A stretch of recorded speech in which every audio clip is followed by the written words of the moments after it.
Hey, I'm Rodney Baldwin with Hope Nation Network Unplugged, and today we have none other than the District Attorney of Nashville, Glenn Funk. How's it going, Glenn? Doing great, Rodney. Thank you for having me this morning. Absolutely. I'm honored that you decided to come and be a part of this podcast, this amazing network where we just believe in spreading hope, spreading joy, peace, love, and providing hope to those that may be feeling hopeless. In today's world, there's a lot of reasons why people would be absolutely hopeless and not know where to look for hope. So I'm glad that you're here just to provide that in your own entity. Right. So my first question to you would be, how do you demonstrate hope within your day-to-day itinerary as it relates to societal change? Right. Well, hope is important. Yes, it is. The Apostle Paul says faith, hope, love, abide. These Absolutely. three, right? Bill Clinton was born in Hope, Arkansas, and when he campaigned back in 1992, he would end his speeches by saying, "And I still believe in a place called Hope." Wow, I didn't know that. Barack Obama talked about hope and change, Yes, right? he did. Right. The opposite of evil is hope. It is. Right.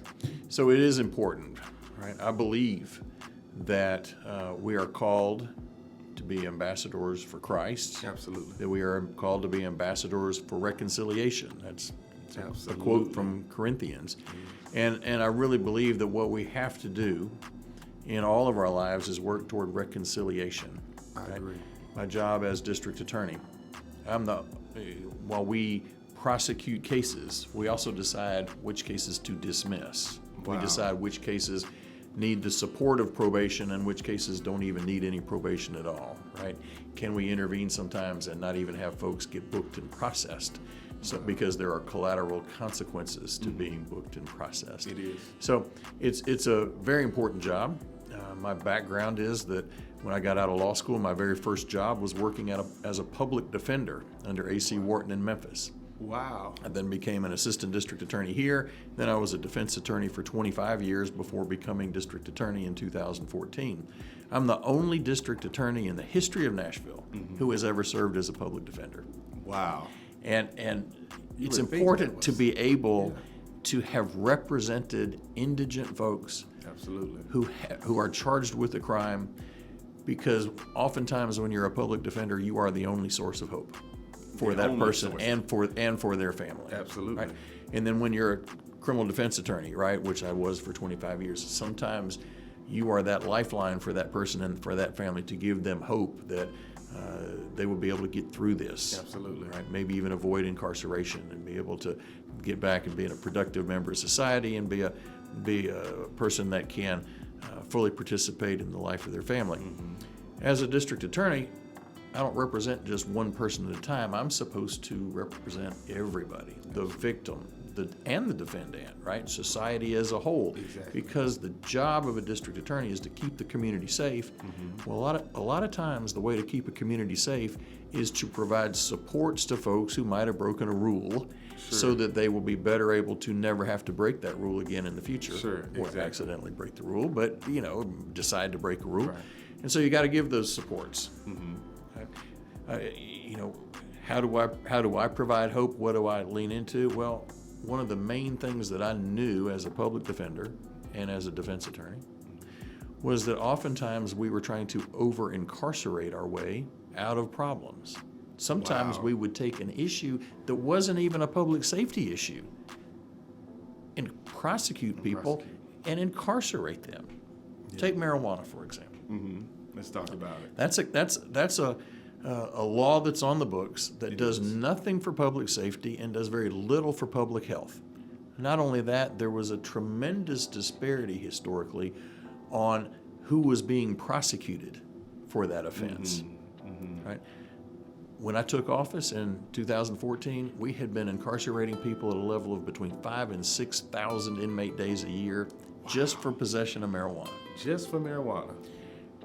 We worked to get that incarceration rate down to zero, and then ultimately 2 years ago, I just announced that we were no longer going to prosecute possession of less than half an ounce of marijuana, to where if folks get a citation for that. We dismiss that before they even get booked and processed.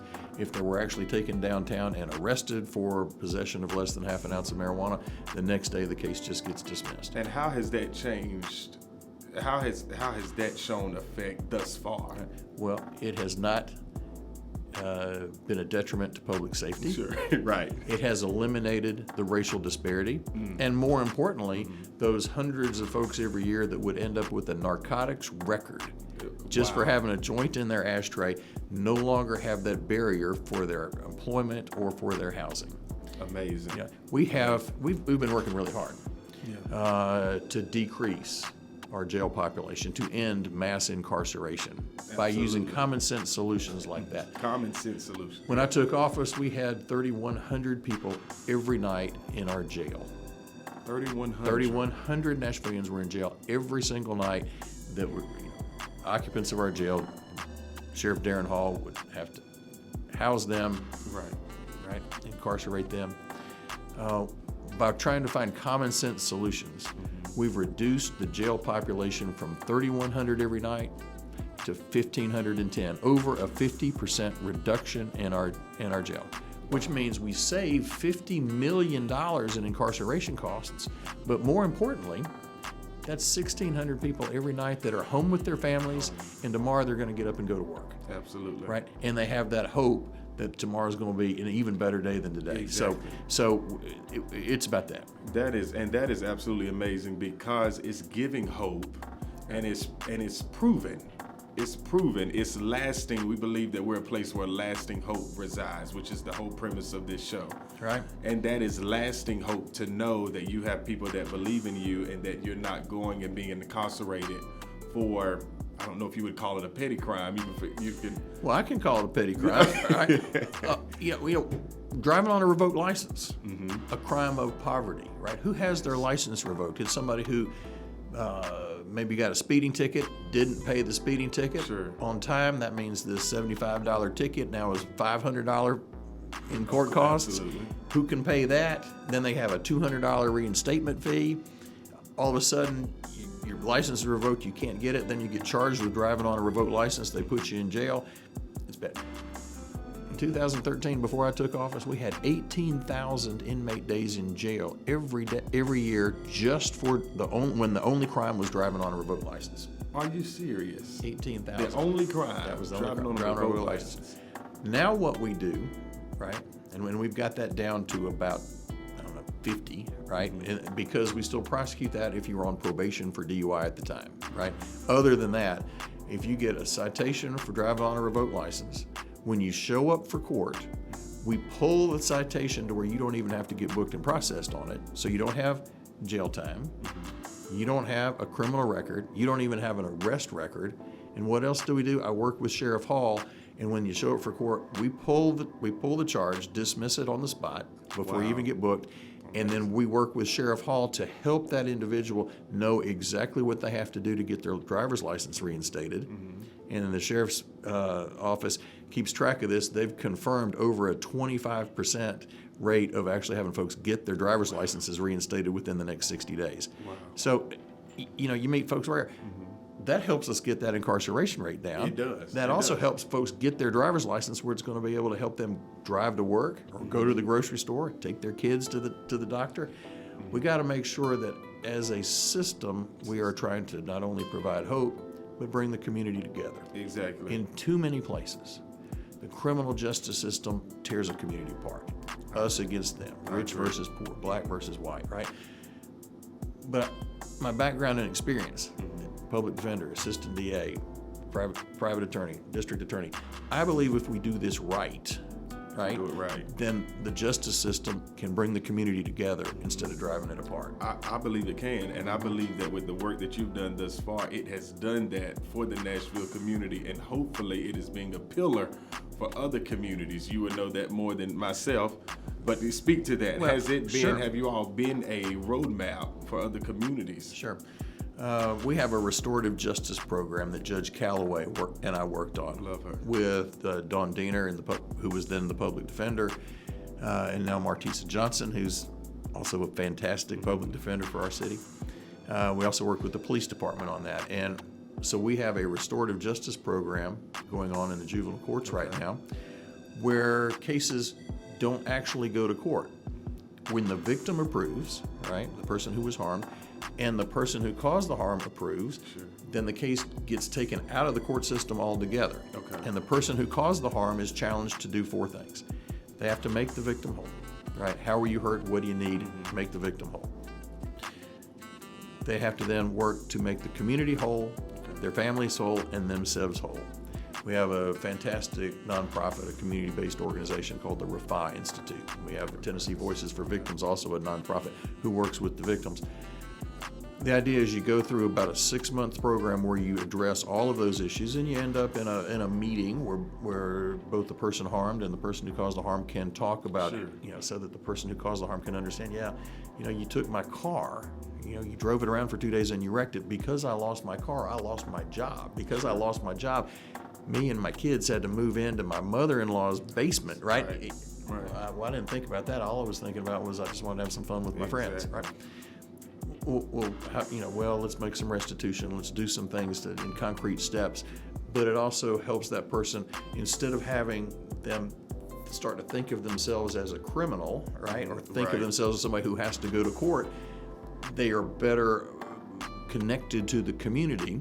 Right? And so they end up with no criminal record out of it, but the victim, right, the person who was harmed, has been made whole. Right. And through 3.5 years of doing this program, we've seen 60 or 70 folks go through, and we keep expanding the program. But through 3.5 years, right, we've got less than a 5% recidivism rate. Wow. For juveniles who have stolen cars, broken into cars, or broken into homes. That's amazing, because that rate is high. That's in a lot of areas. In juvenile crime, a lot of times it is very high. But the folks that have successfully completed this, and I got to give credit to Judge Calloway, and I give credit to Stacy Miller, who's the team leader for the prosecutors, for my prosecutors that are down there, and of course Travis Claybrooks at the REFI Institute, because and the Valerie Craig with Tennessee Voices for Victims, they are doing amazing work that's making the community safe, and taking that youth and that youth's family.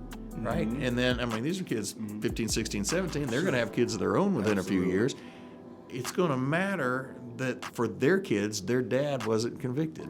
It is. Right? And that is, I read something, I think it was a couple of days ago, that said that the recidivism rate is so high that more than, I believe it was 40% of people go back to jail within their first 10 years, when the majority within the first 3 years after they were released. And I believe that if you provide options, like you and your team are doing, options to where they have a plan, they have a strategic plan, they have resources to get back into the community and to go after it, and know that they have people in leadership like yourself that are rooting for them, and that are providing hope, that helps them. Right. So our restorative justice program was the first in the state, maybe the first in the South, right? Because it started kind of West Coast and Northeast. First and South. And I had lunch one day with the juvenile court judge in Williamson County.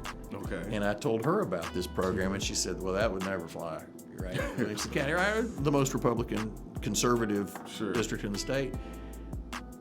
She saw the track record of what we were doing and the low recidivism rate. Guess what county now has a restorative justice program? And it's Williamson County. So it's growing and it's expanding. Absolutely. Right? We have we've been dealing with mental health issues, right? Because folks that have mental health issues oftentimes end up in the criminal justice system. Right? Sheriff Hall says that 30% of his population are people with mental health issues who have violated their probation.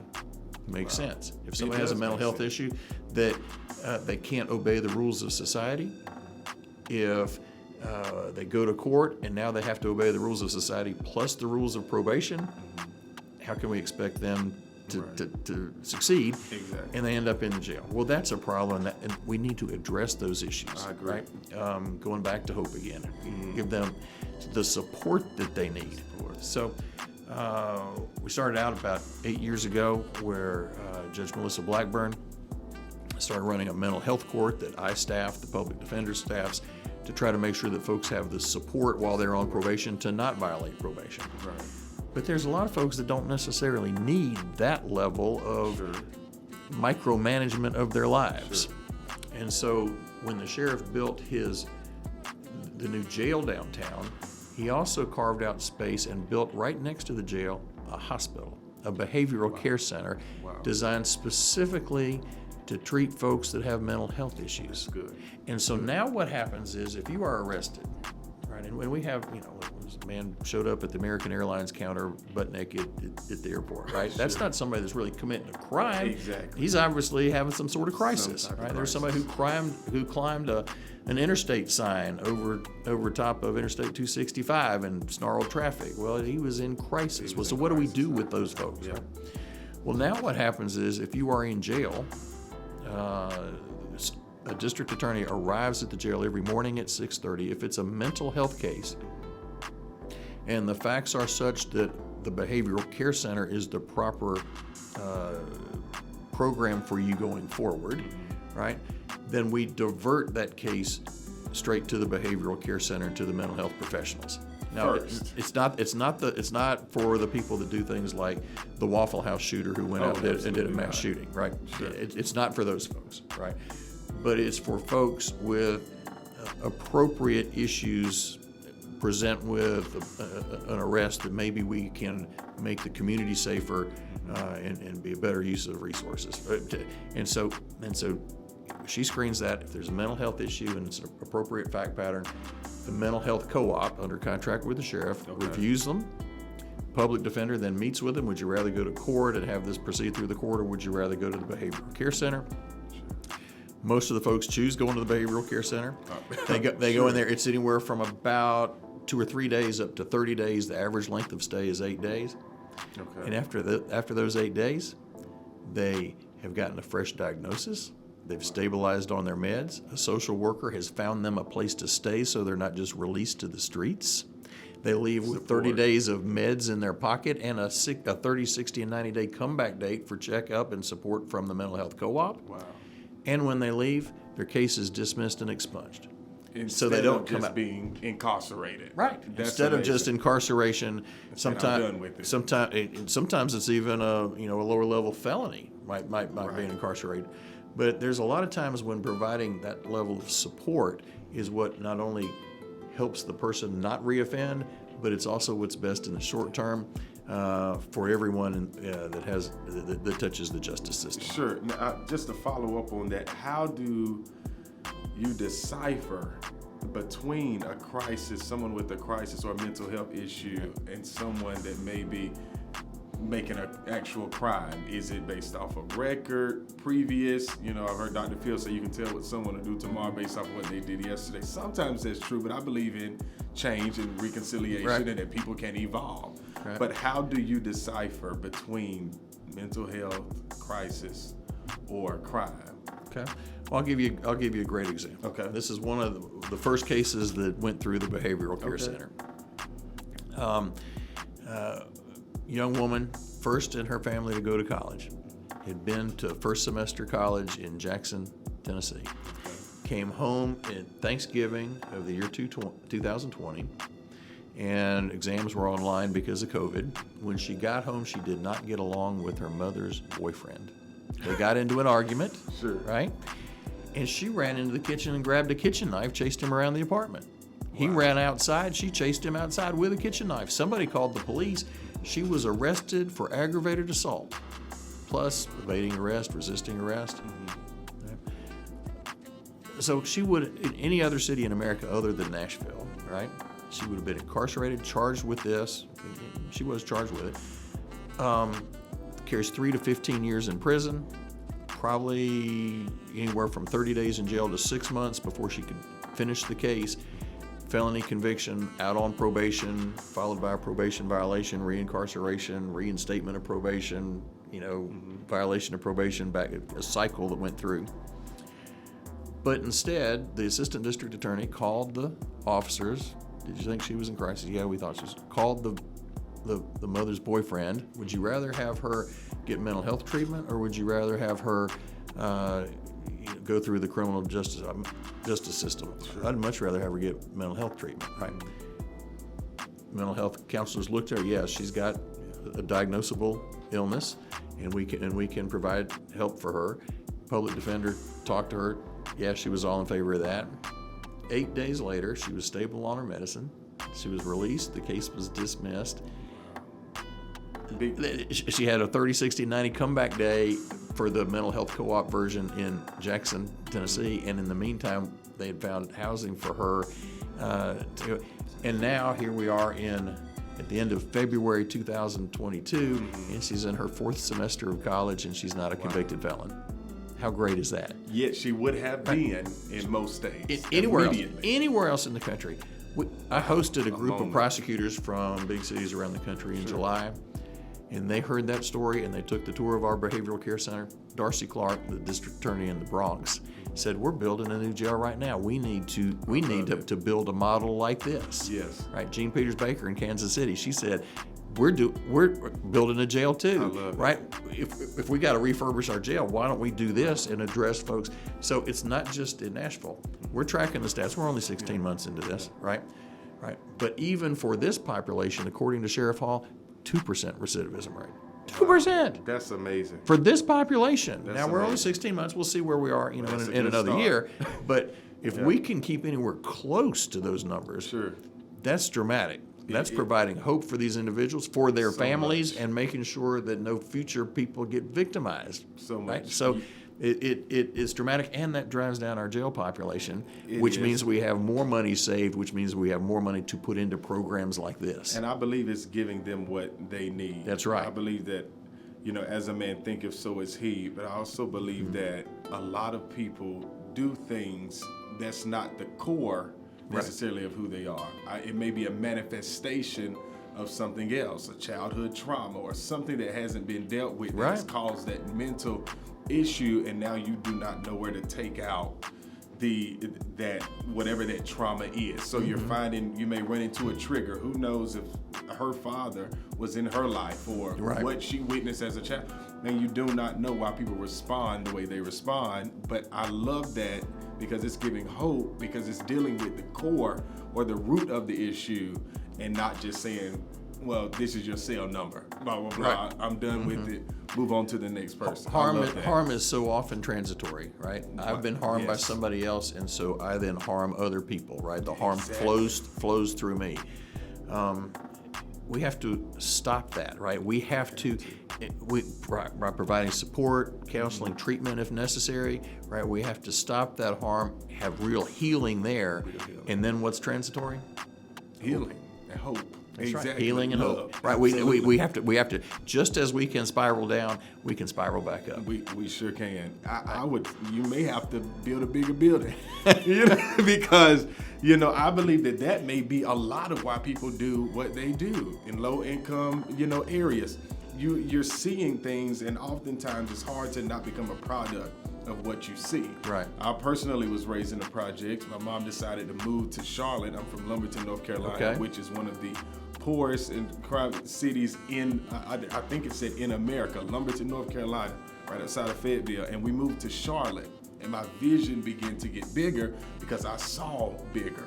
Right. I saw men wear suits and not sag and things of that sort. So my image, my outlook on life changed. Right. And it provided a different outlook. But if I would have stayed, my outlook on life may be different. I probably wouldn't be who I am today. And so I believe that a lot of people just need to see bigger. They need to see more, and they need to have that hope infused so that they know that we care about you too, when we're doing what we can do to help make that change. So I believe that you as a district attorney and the position that you're in with you providing programs of hope so that they know, hey, we've got people that are looking out for us of all nations and creeds, all backgrounds, that we love you and we really want the best for you. And us putting you in a cell isn't doing us any good. It's not doing you any good. It's not doing generations after you any good. And we believe in that change. So I commend you for what you've done thus far, and can't wait to see what's coming up. Are there any programs that you can speak about that you are trying to implement now? Sure. One of the programs that we've been working on for several months is working with Juvenile Court Judge Calloway and the police department about having an assessment center where we meet youth and address what they need especially on the status offenses, runaway, curfew violation. Because right now what happens is they get taken down to juvie, and they go in front of a judge, and they meet a probation officer, and they get a talking to, right? But they can't be incarcerated for just that offense. Sure.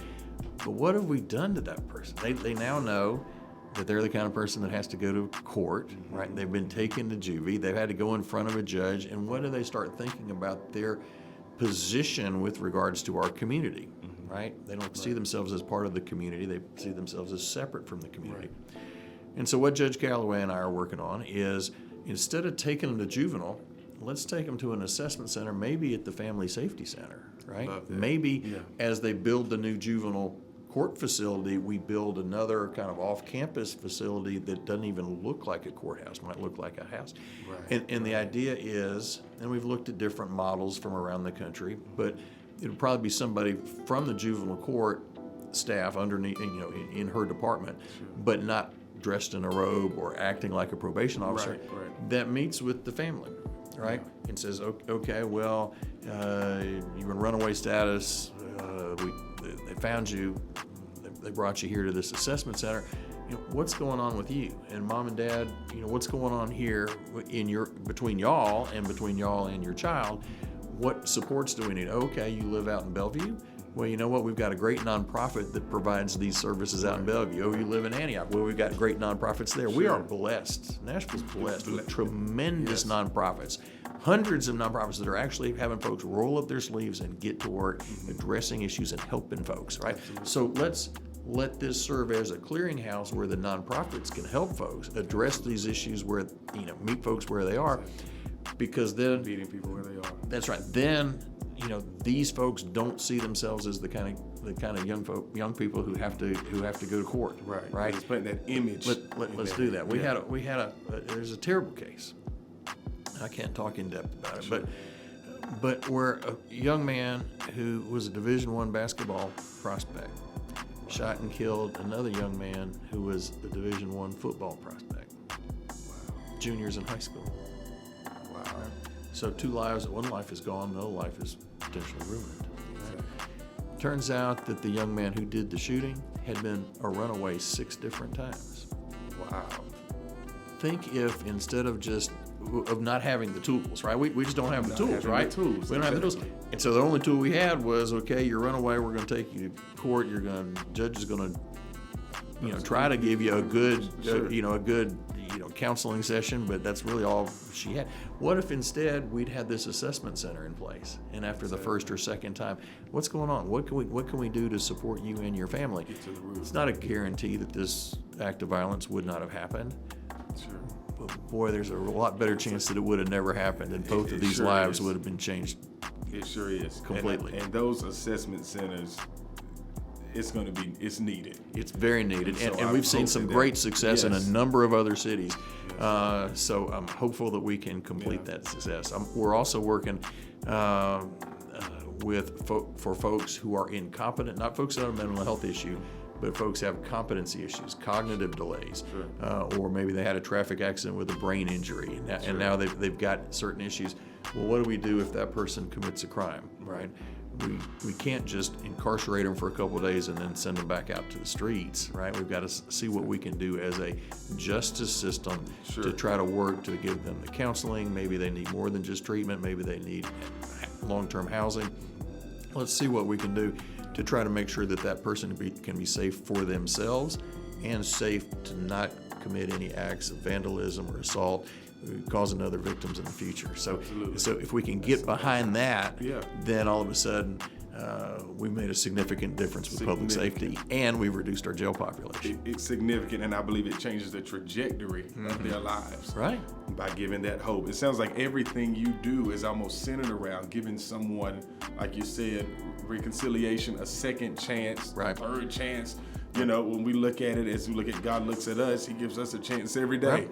And so just giving them a chance, and not only that, but giving them resources to make a better decision, to get to the root of the matter and know that, hey, you don't have to make these decisions. You're better than that. Right. And pouring into them, and like you said, meeting them where they are. Right. And I believe that says a lot in and of itself. So this has been a great conversation. Thank you so much, Great. District Attorney. We appreciate you being here.